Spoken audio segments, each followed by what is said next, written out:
Very touchy subject, Liz. Thank you.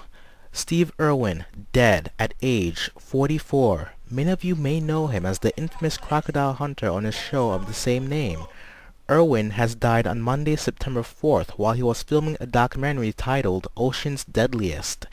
He was in the Great Barrier Reef near Port Douglas in Queensland, Australia, when he was suddenly killed by something extremely unusual. Not a crocodile or even a poisonous snake, but a stingray. The news of his death obviously shocks his fans because of the way that he died. The cameraman had captured the tragic incident on film. A stingray barb had shot out of the ray and went right through Irwin's chest. Witnesses say that Irwin tried to remove the barb, but moments after he lost consciousness and had never woken up after that. He was rushed to the hospital and pronounced dead on arrival. Researchers say that deaths caused by stingrays are an extremely rare occurrence, as statistically only 17 have happened, and only one of that 17 was actually caught on film, which was the most recent death of Irwin. His wife Terry was extremely torn by the ordeal in an interview with ABC's Barbara Walters. Sometimes an hour at a time, with great faith, great determination. Faith in what? I have tremendous faith in God, that all things happen for a reason, even if we don't understand. But most of all, I have two beautiful children, and they really are my strength. The Discovery Channel, headquartered in Maryland, has renamed their garden as the Steve Irwin Memorial Sensory Garden. The network had aired specials throughout the month paying tribute to the naturalist. He was only 44 and he leaves behind his wife Terry and two very young children. Very devastating, Sean. Another sudden ending of life had occurred on Tuesday as a stroll in the park turned out to be deadly. A young woman suddenly collapsed and died instantly in Rockville Sculpture Park yesterday in downtown Rockville City.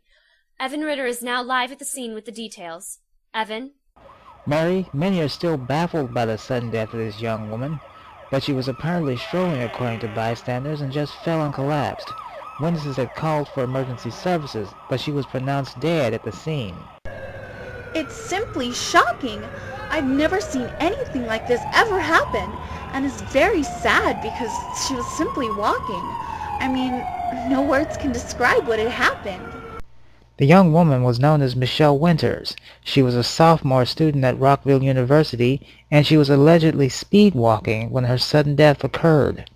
Yeah, it was really shocking to see this. I saw her walking, and she simply collapsed and died right in front of my eyes. I'm still shocked.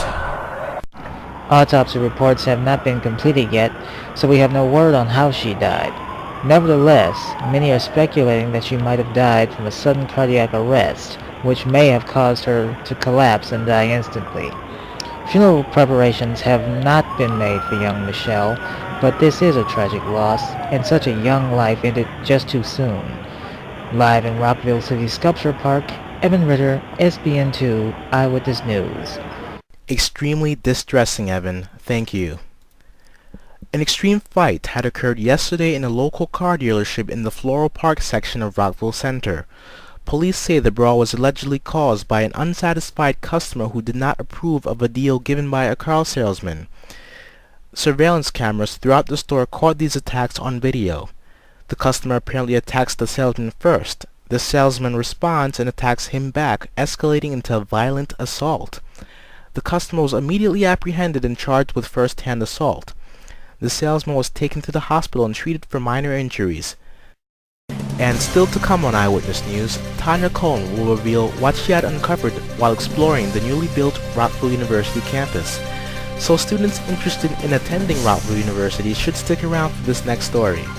And then later, Mary Riff will talk about The Sims 2 pets as Eyewitness News at 6 continues.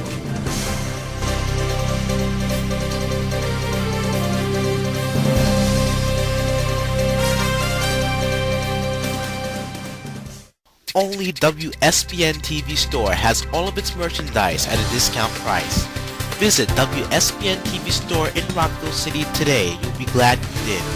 When you purchase from WSBN TV, You are supporting Eyewitness News, Rockville's news leader.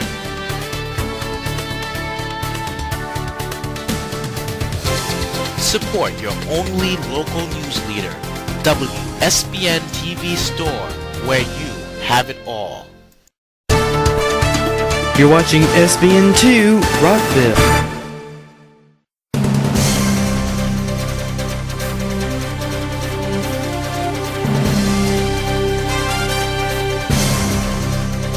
It is the start of a new school year yet again, and Rockville University has prepared for it extensively by renovating and rebuilding much of the school. Tanya Cohen is live in front of the Rockville University Student Union tonight with the story.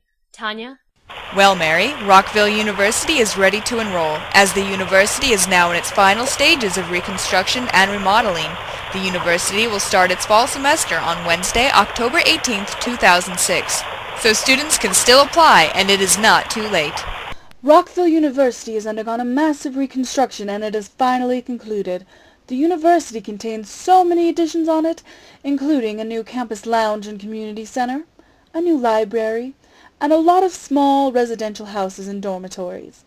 The new university features a lot of additions that will really benefit our students.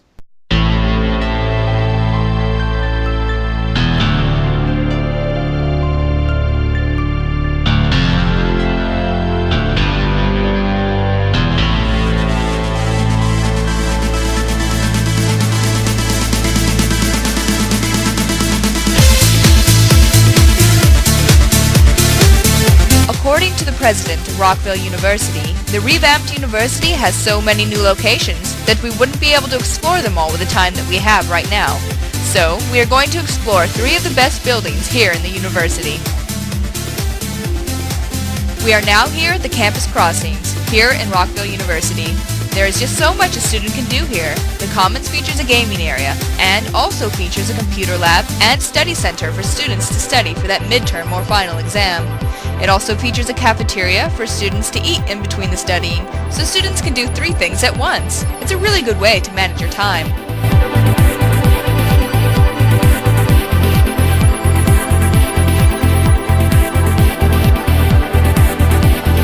We are now flying in Air 2 HD over the newly built household neighborhood for students. All students can either live in their dormitories or rent a household in the household section of the university. All housing is somewhat affordable as they range from $200 to $1,000 per month, depending on the type of house they choose to live in. Students can always get that part-time job to help out with the house payments. However, students with only a 3.0 GPA and higher can rent houses. Students below a 3.0 GPA will only be permitted in the dormitories. So, students study hard and you'll get your house. And finally is the Entertainment Center and Student Lounge area, known as Hip Dance Club. Students can come here to simply have fun, party, and dance until about 1 a.m., which is Rockville University's curfew. Students over the age of 21 are only permitted in the bars.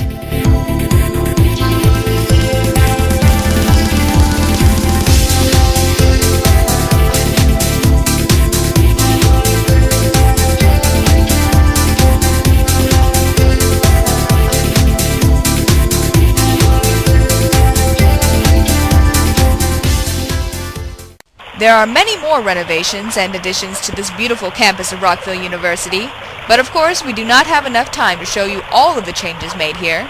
To find out more changes made in Rockville University, watch Eye on Rockville, airing weekdays at 2 p.m. here on SBN 2. Laura Campbell, the president of Rockville University, tells us that the university is still accepting applications, so students, if you haven't applied already, begin applying now.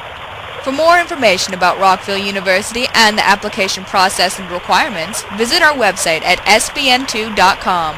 Live in Rockville University Student Union, Tanya Cohen, SBN2 Eyewitness News. I'm pretty sure many students will enjoy the new sights and features of Rockville University. Tanya, thank you. Coming up next, are you pet savvy? Mary Riff will have the latest information on EA Games and Maxis' new upcoming expansion pack, codenamed The Sims 2 Pets, for the widely popular PC game The Sims 2. And I'm meteorologist Stephen Roberts. A cold spell is headed our way just in time to open the fall season. I will have the latest coming up in my AccuWeather forecast a little bit later on Eyewitness News at 6.